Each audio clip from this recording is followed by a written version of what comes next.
Welcome to Hood Champion Boxing and Sports. In boxing, you find a way to win, you find a way to lose. Uh, Shirley Finkel has gone on record and talked about Deontay Wilder and the possibility of Deontay Wilder and Anthony Joshua fighting. And he kind of revisited what happened between Anthony Joshua and Deontay Wilder. Because right now, there really are serious talks about trying to make a fight between AJ and Wilder. And it looks like they're trying to get ahead of the power curve by trying to get a framework in place. Now, of course, it's very, very soft discussions taking place right now. Everything's kind of hinging on how Joshua performs next couple fights. He's going to have to see what Deontay Wilder's doing if he gets through Andy Ruiz. Is he going to want to go straight into a fight with the winner of Fury and Usyk?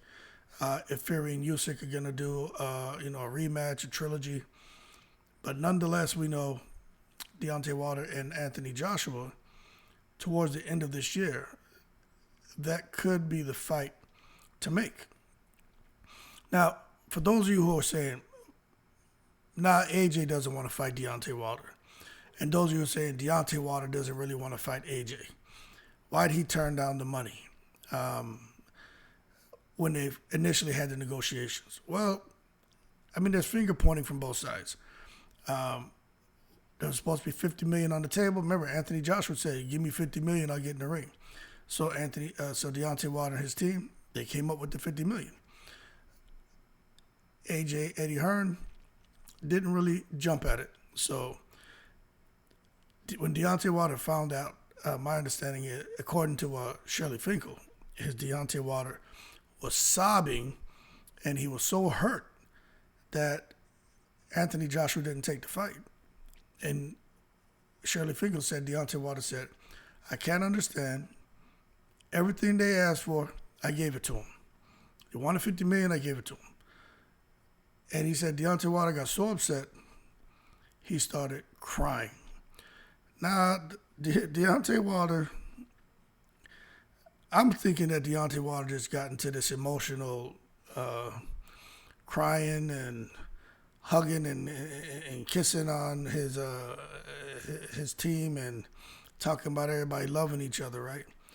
I'm thinking that's something that just started. Now, I know he's always been about energy and positive energy, but I was a little surprised to hear him cry. But at the same time, he's an emotional guy, so I think at that time, when that deal didn't go through, I think Deontay Wilder kind of looked at the type of money he could have made at that time, and maybe that the opportunity may have never come back around. So we know Joshua and Eddie Hearn didn't just take the $50 million.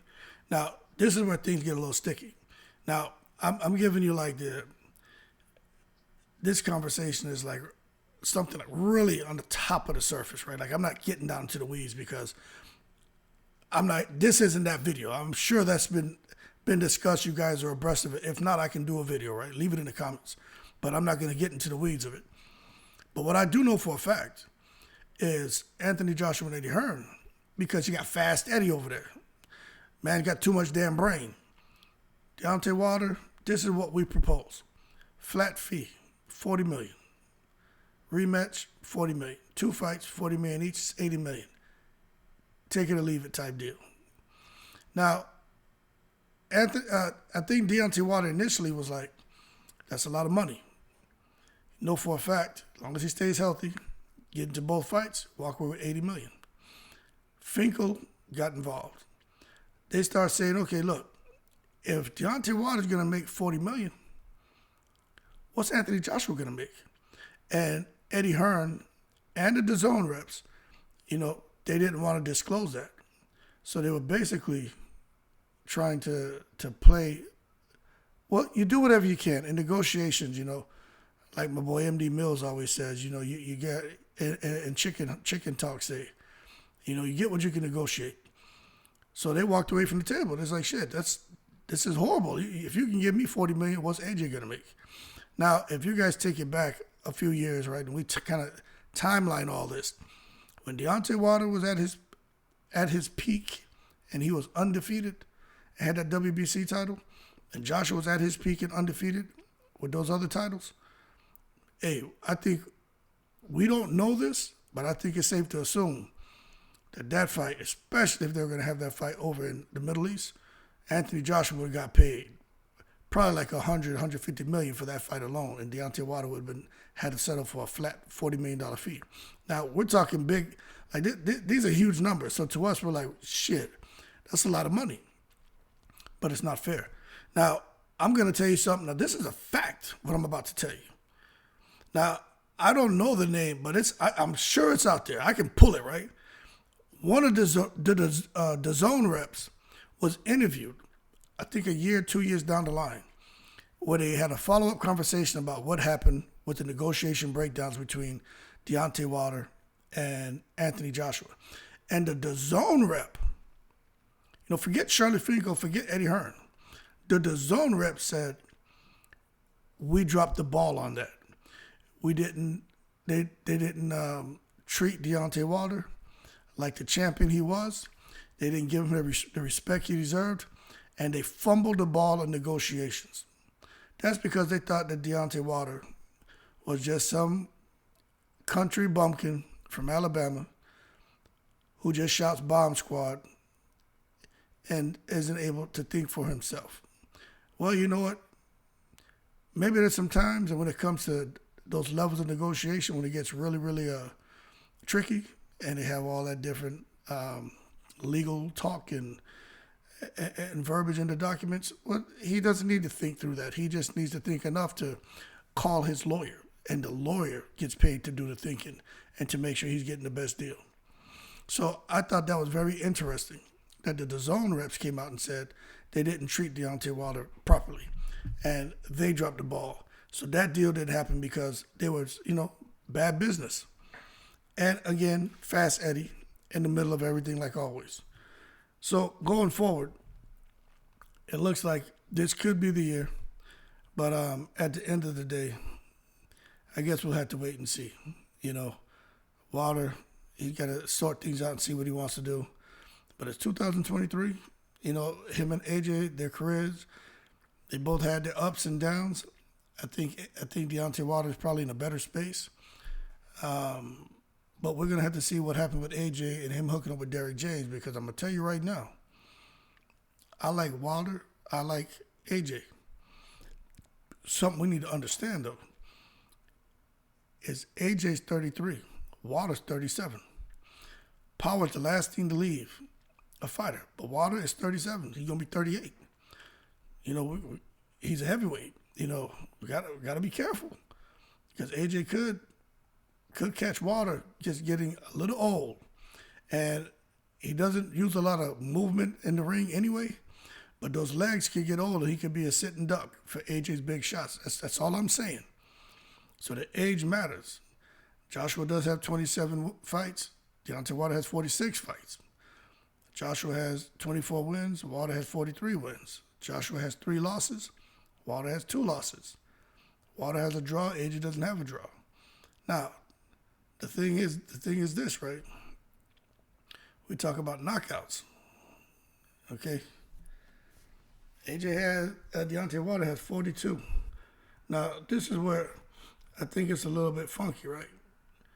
42 out of 43 wins, Deontay Wilder has knockouts. And that's where AJ could have himself a problem no matter how old Deontay Wilder gets, because that man has the one-hitter quitter.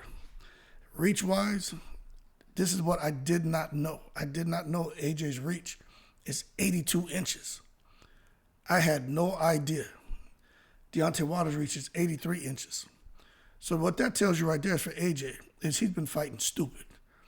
You got an 82-inch reach, and you fighting like you're 5'6". He in there fighting like he Manny Pacquiao. This man is 6'6", 17 stone, 6 pounds, 82-inch reach. Deontay Wilder, 6'7". This man's 15 stone, 4 pounds. Of course, he's much lighter than AJ, 83-inch reach. So, look, the relationship between Finkel and Hearn have been somewhat fractured over the years. Deontay Wilder can't stand Eddie Hearn. I think he and Anthony Joshua, I think there's some respect there. But at the end of the day, I think with the position they're both in, and especially for Deontay Wilder. Wilder's all about getting his money now before he calls it quits. Wilder's not going to complicate the negotiations. I don't see Wilder walking away from that table. He's not going to walk away from a $40, $50 million payday. He's just not going to do that. Now, I'm not saying that kind of money is still there for both of them, but I still think there's some big money on the table, especially on doing it pay-per-view, especially if they do it overseas in the Middle East. That is still the fight everybody wants to see in the heavyweight division. So we'll see. But that being said, y'all keep cool. Deontay Wilder cried. But if you look what happened after he missed out on that opportunity with the 2 Luis Ortiz fights and the 3 Tyson Fury fights, Deontay Wilder made some serious dough. He did. So he living high off the hog right now. And getting an opportunity to fight AJ, probably do 2 fights. Hey man, that's like sticking a fork in him right there because his career will be done. That man be sitting on probably $200 million at the end of the day when you look at how much he made across his career. So that being said, Deontay Wilder's in a win-win situation. Anthony Joshua, man, I kind of feel bad for him, but he chose to sign that lifelong contract and let Eddie Hearn sweet talk him into pretty much throwing his damn career away. I mean, he's kind of signed up to one of those deals like being over in the UFC. There's like nothing that he can do. Anything that he does, any modes of making revenue, Eddie Hearn and Matchroom benefit, and they get paid off of Anthony Joshua's efforts. I mean, it's business. It is what it is. But Anthony Joshua, I just think he should have took a risk on himself and self-promoted and did it on his own. That man talked about becoming a billionaire. That man could have probably retired from boxing after and had made like $5 billion or something. That's how many people love this dude. You imagine if Floyd Mayweather left Top Rank, where they were trying to give him like this ridiculous $500,000 a fight, $1 million or $2 million a fight, something crazy. He left him and immediately started making 6, 7, 10 times as much as that, and then the next couple of fights was making, ridiculous amounts of money, 30, 40 million. I mean, come on, man. So you take that across Anthony Joshua, who's already making big money, and imagine if he was able to get Eddie Hearn and Matchroom out the picture and go independent and do it himself. How much money Anthony Joshua would make.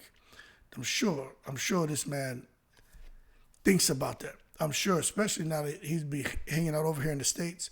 They got people over here, different conversations. You talk about Mayweather, talk about Tank Davis, kind of saying, hey, I'm taking my career into my own hands. De La Hoya did. We can say what we want. Edgar Berlanga's doing it. And you look at Anthony Joshua and his profile and his platform. You're telling me Anthony Joshua couldn't break away from Matchroom and go out here on his own and make a way and make some serious dough? But it is what it is. He won't have that opportunity because he's locked in for life. That being said, y'all keep cool. Shout out to the veterans. Hopefully they make this Wilder and AJ fight because we don't want Wilder to start crying again. That being said, y'all keep cool. I'm in the breeze.